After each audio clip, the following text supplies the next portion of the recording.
Hello viewers, আজকে আমি তোমাদের জন্য একটা লাউ শাকের রেসিপি নিয়ে এসেছি। এটা সম্পূর্ণ নিরামিষ রেসিপি, সব রকম সবজি ইউজ করা হয়েছে, আর এতে আমি ডালের বড়া করে ইউজ করেছি। এইভাবে আমি মুসুর ডাল বড়া করে ইউজ করেছি, তোমরা মটর ডাল, ছোলার ডালের বড়াও তোমরা এটাতে ব্যবহার করতে পারো, মুগ ডাল দিয়েও করতে পারো। এইভাবে একবার যেভাবে আমি করেছি মুসুর ডালের বড়া দিয়ে আর সবজি দিয়ে, তোমরা এইভাবে একবার লাউ শাকটা করে দেখো, খুব ভালো খেতে হয়। সব সময় তো একই রকমভাবে এমনি ডালের বড়ি দিয়ে না করে একবার এভাবে বড়া করে খেয়ে দেখো, দারুণ টেস্ট হয়। এই বড়ার গন্ধটা পুরো লাউ শাকের মধ্যে চলে যায়, আর লাউ শাকের তো একটা আলাদা সুন্দর গন্ধ আছে, খুব ভালো হয় খেতে। চলো শুরু করি। তার জন্যে আমি 250 গ্রাম মতো লাউ শাক নিয়ে আমি ভালো করে কেটে ফেছে ধুয়ে পাতা আর ডাঁটা আলাদা আলাদা করে রেখেছি।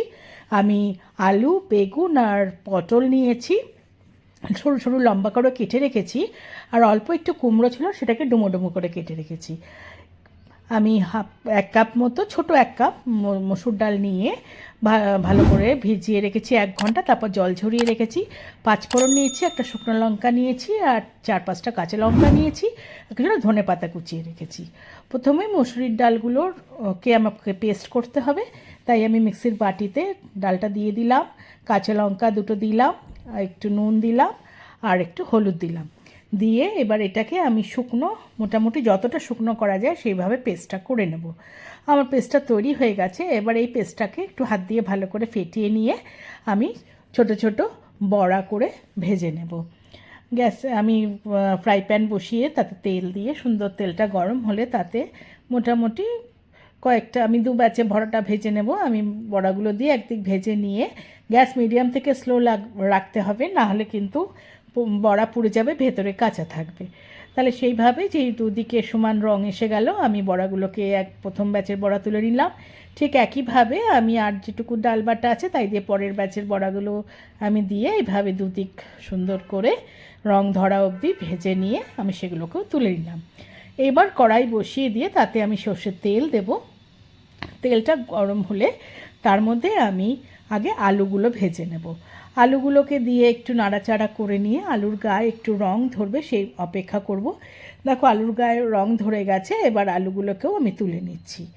এবার এই তেলের মধ্যেই আমি বেগুনগুলোকে আর পটলগুলোকে ভাজবো। প্রথমেই আগে আমি পটলগুলো দিয়ে দিলাম। পটলটা দিয়েও একটু নাড়াচাড়া করে নিচ্ছি, নিয়ে পটলটাও একটুখানি ভাজা হবে। 1 মিনিট মতো ভেজে আমি পটলগুলো, দেখো গায়ের রং এসে গেছে, এবার আমি পটলগুলোকেও তুলে নিলাম। এবার আমি বেগুনগুলো দিয়ে দিচ্ছি। বেগুনগুলোকে একটু নাড়াচাড়া করে, আমি কিন্তু নুন বা হলুদ কিছু দিচ্ছি না।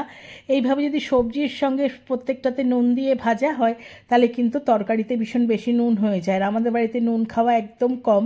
তো সেই হিসেবে আমি ভাজার সময় নুন দিই না। যারা নুন বেশি খাও তারা নুন দিয়ে ভাজতে পারো। বেগুনগুলো ভাজা হয়ে গেল, আমি তুলে নিলাম। এইবার আমি আর একটু তেল দিয়ে দিলাম, 1 চামচ মতো। দিয়ে তেলটা গরম হলে তার মধ্যে যে 5 ফোড়ন আর শুকনো লঙ্কাটা রেখেছিলাম সেটা আগে দিয়ে দিলাম। একটু ভাজা ভাজা করে নিয়ে ফোড়নটা যেই সুন্দর গন্ধ বেরোচ্ছে তার মধ্যে কুমড়োটা দিয়ে দিলাম। কুমড়ো তো ভাজতে সময় লাগে না, তাই কুমড়োটা আর আগের থেকে ভাজলাম না, একবারে কুমড়ো দিয়ে দিলাম আর ডাঁটাগুলো দিয়ে দিলাম। কুমড়ো আর ডাঁটাগুলো দেওয়ার পরে ভালো করে একটুখানি তেলের মধ্যে ওগুলো হোক, তার মধ্যে আমি যে আলু পটলগুলো ভেজে রেখেছিলাম সেগুলো দিয়ে দিলাম। বেগুনটা এখন দেবো না, এখন দিলে বেগুনটা কিন্তু একদম গুলে যাবে। সেই জন্য আলু পটলগুলো দিয়ে এই কুমড়ো ডাঁটা সব একসাথে সুন্দর করে তেলের ওপর একটু নাড়াচাড়া করে আমি ভেজে নিচ্ছি। একটু কিছুক্ষণ নাড়াচাড়া ভেজে নেওয়ার পরে তার মধ্যে আমি নুন দিয়ে দিলাম। আমার তরকারিতে যতটা মতো নুন লাগবে, আমি 1/2 চামচ থেকে আরেকটু বেশি নুন দিলাম। আমি 1/2 চামচ জিরের গুঁড়ো দিলাম, আর 1/2 চামচ আমি হলুদ গুঁড়ো দিলাম।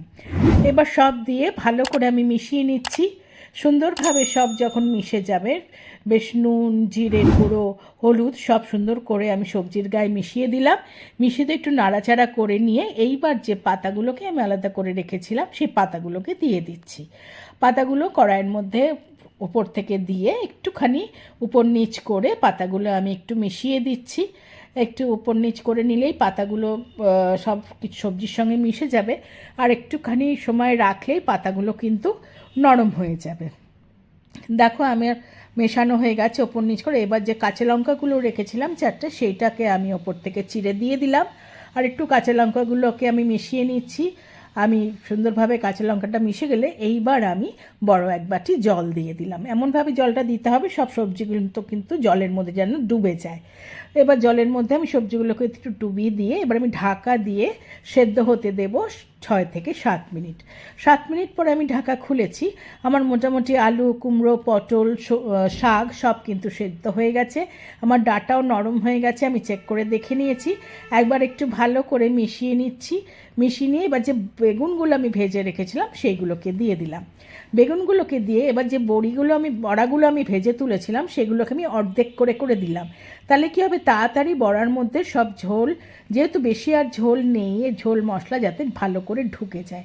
তোমরা যদি চাও গোটা গোটা বড়াগুলোও দিতে পারো, তবে আমার মনে হয় এইভাবে দিলে বড়াগুলোর মধ্যে ভালোভাবে সব ঝোল মশলা ঢুকে যায়। আমি বড়াগুলো দিয়ে ভালো করে একটু মিশিয়ে নিলাম। মিশিয়ে নিয়ে কিছুক্ষণ আমি একটু ঢাকা দিয়ে রেখে দেবো 2 মিনিট মতো। 2 মিনিট পরে ঢাকা খুলেছি। আমার বড়াগুলো সুন্দর ফুলে ফেপে উঠেছে, সব ঝোল মশলা ঢুকে গেছে বড়ার মধ্যে। আমার রান্নাটা মোটামুটি হয়ে গেছে। এবার যে ধনেপাতাটা আমি কুচো করে রেখেছিলাম সেটা উপর থেকে ছড়িয়ে দিলাম। এই বড়া দিয়ে আর ধনেপাতা দিয়ে একবার এইভাবে লাউ শাক করে খেয়ে দেখো। এই বড়া আর ধনেপাতার জন্যে এর টেস্টটাই পুরো পাল্টে যায় এবং দুর্দান্ত খেতে হয়। সব মিশিয়ে নিলেই কিন্তু আমার এই রান্নাটা হয়ে যাবে। আমি একদম সরাসরি একটা সার্ভিং বলে সার্ভ করে দিলাম। এইভাবে এই মসুর ডালের বড়া বা যে কোনো ডালের বড়া দিয়ে আর ধনেপাতা দিয়ে লাস্টে নাবিয়ে এই সবজি দিয়ে লাউ শাকের এই ঘন্টটা বা চচ্চড়িটা তোমরা একবার এইভাবে করে খেয়ে দেখো। গরম ভাতে দুর্দান্ত খেতে লাগে। রুটি পরোটার সাথেও যারা তোমরা তরকারি খাও তারা কিন্তু খেতে পারো। আশা করি রান্নাটা তোমাদের ভালো লেগেছে, আর এইভাবে তোমরা একবার করে দেখো। আর আমার রান্নাটা যদি তোমাদের ভালো লেগে থাকে একটা লাইক করো, কমেন্ট করো, শেয়ার করো। যারা এখনও আমার চ্যানেলটা সাবস্ক্রাইব করোনি প্লিজ সাবস্ক্রাইব করে দিও। পাশে থাকা বেল আইকনটা প্রেস করবে, তাহলে আমার তৈরি সমস্ত রান্নার নোটিফিকেশন তোমাদের কাছে পৌঁছে যাবে। আবার নতুন নতুন রান্না নিয়ে তোমাদের কাছে আসবো। আজকে তাহলে চলি, তোমরা সকলে ভালো থেকো, টাটা।